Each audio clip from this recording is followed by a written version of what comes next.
Hi, my name is Tunji Williams.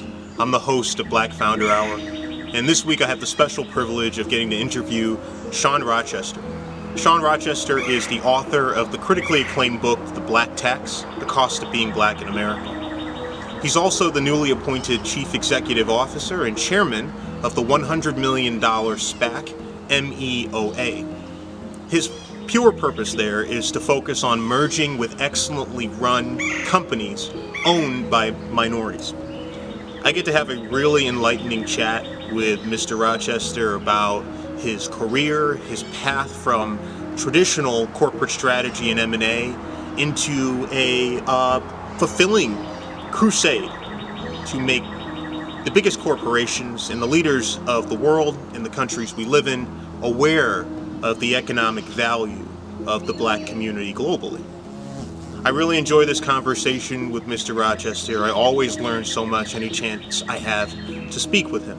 I really hope you enjoy this interview. I think you'll like Mr. Rochester as much as I do. Enjoy. I spent a lot of time, now in the last, number of years really focusing on how do we solve this gigantic issue that we talk about that's called this wealth gap, right? Between kind of like, Black wealth and white wealth in this country in particular.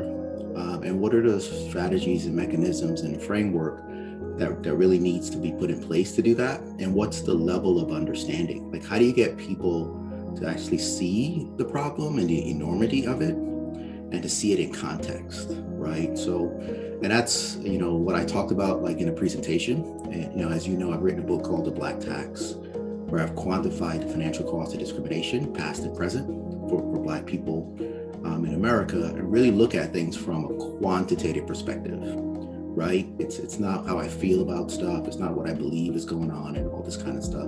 So what does the data say in a real concrete way?